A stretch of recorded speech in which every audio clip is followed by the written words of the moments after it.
বাজারে তো এই সময় প্রচুর পরিমাণে পাকা আম উঠে গেছে, আর পাকা আম দিয়েই আজকে খুব সহজে দারুণ সুন্দর এই ম্যাঙ্গো ভাপা দইটি তৈরি করে দেখাবো। মাত্র 3টি উপকরণ দিয়ে খুব সহজে এই ম্যাঙ্গো ভাপা দইটি তৈরি করে নেওয়া যায়। নমস্কার বন্ধুরা, মন কিচেনে আপনাদের সবাইকে স্বাগত। আশা করি আপনারা সবাই খুব ভালো আছেন। আজকে খুব সহজ পদ্ধতিতে এই ম্যাঙ্গো ভাপা দইটা তৈরি করে দেখাচ্ছি। আশা করি আপনাদের খুব ভালো লাগবে। ম্যাঙ্গো ভাপা দই তৈরি করার জন্য এখানে আমি ঘরে তৈরি করা দই ব্যবহার করেছি। এখন একটা বাটির উপরে একটা ছাঁকনি বসিয়ে তার উপরে একটা পরিষ্কার কাপড়ের টুকরো দিয়ে নিয়েছি। এখন ওর উপরে আমি বড় চামচের 3 চামচ দই দিয়ে দিচ্ছি। আমার দইটা কিন্তু একটু টক মিষ্টি ছিল, তবে আপনারা চাইলে কিন্তু টক দই দিয়েও এই রেসিপিটা খুব সহজেই তৈরি করে নিতে পারেন।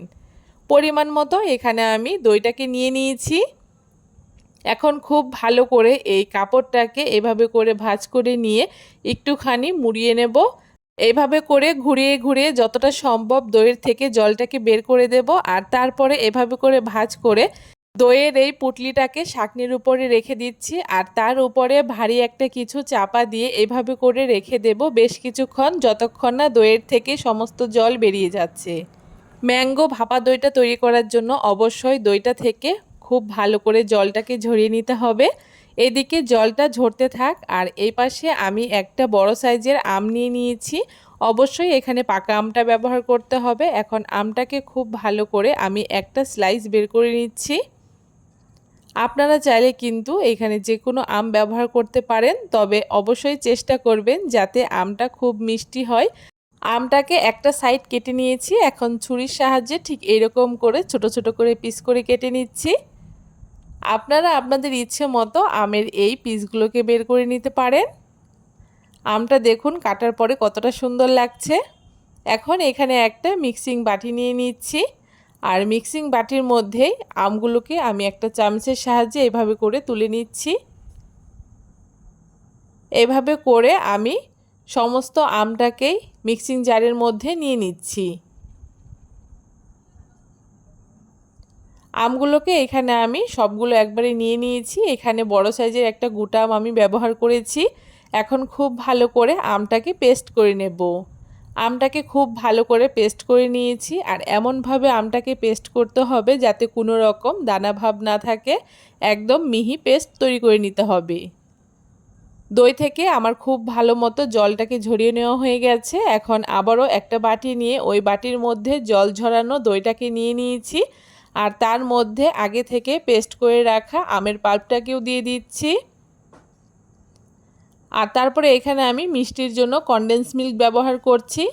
আমি এখানে 5 থেকে 6 চামচ মতো কনডেন্স মিল্ক ব্যবহার করেছি। যেহেতু আমার দইটা খুব বেশি টক ছিল না, টক মিষ্টি ছিল, তাই এখানে আমি মিষ্টির পরিমাণটা একটু কম ব্যবহার করেছি। তবে আপনারা আপনাদের স্বাদ মতো এখানে মিষ্টির ব্যবহারটা করতে পারেন।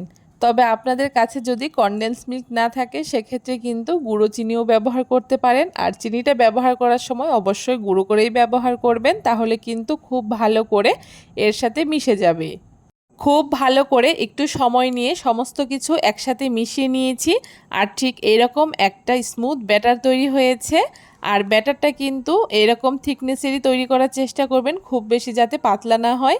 এখন এখানে আমদইটাকে ভাপানোর জন্য একটা টিফিন কৌটো নিয়েছি, আর টিফিন কৌটোর তলায় একটা বাটার পেপার বিছিয়ে নিয়ে তার উপরে আম আর দইয়ের এই ব্যাটারটাকে ঢেলে দিচ্ছি।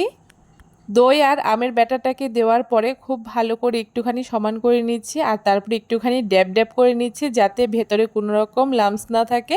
এখন খুব ভালো করে টিফিন কৌটোর ঢাকনাটাকে আটকে দিচ্ছি। আপনারা চাইলে কিন্তু যে কোনো বাটির মধ্যেই এই ম্যাঙ্গো ভাপা দইটা তৈরি করে নিতে পারেন। এখন এই ম্যাঙ্গো ভাপা দইটাকে ভাপানোর জন্য আমি উনানে একটা কড়াই বসিয়ে দিয়ে তার উপরে একটি স্ট্যান্ড বসিয়ে পরিমাণ মতো জল দিয়ে দিয়েছি, আর তার উপরে টিফিন বাটিটাকে বসিয়ে দিয়ে এখন ঢাকনা দিয়ে 30 থেকে 40 মিনিট মতো মিডিয়াম আঁচে এই ম্যাঙ্গো ভাপা দইটাকে ভাপিয়ে নেব।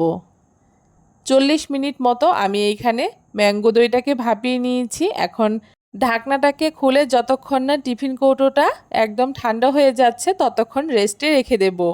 টিফিন বাটিটা ঠান্ডা হয়ে যাওয়ার পরে দেখুন ঢাকনাটাকে খুলে নিচ্ছি, আর ভাপা দইটা আমার কত সুন্দর তৈরি হয়েছে দেখে নিশ্চয়ই বুঝতে পারছেন।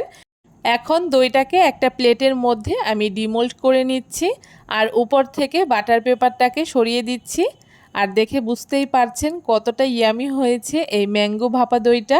দেখতে ভালো লাগার জন্য উপর থেকে এই ম্যাঙ্গো ভাপা দইটাকে আমি একটুখানি সাজিয়ে নিচ্ছি। তার জন্য আমটাকে ছোট ছোট পিস করে উপর দিয়ে এভাবে করে সাইডে দিয়ে দিয়েছি।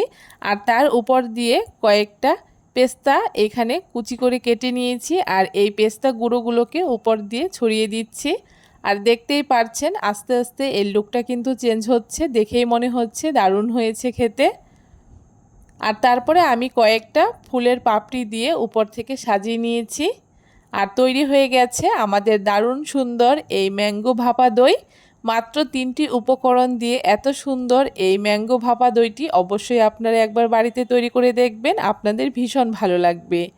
কেমন লাগলো আজকে খুব সহজ পদ্ধতিতে দারুণ সুন্দর এই ম্যাঙ্গো ভাপা দইয়ের রেসিপি অবশ্যই কমেন্ট করে জানাতে ভুলবেন না। ভিডিওটা যদি ভালো লেগে থাকে অবশ্যই সবার সাথে বেশি বেশি করে শেয়ার করে আমার চ্যানেলটাকে সাবস্ক্রাইব করে দিয়ে আমার পাশে থাকবেন।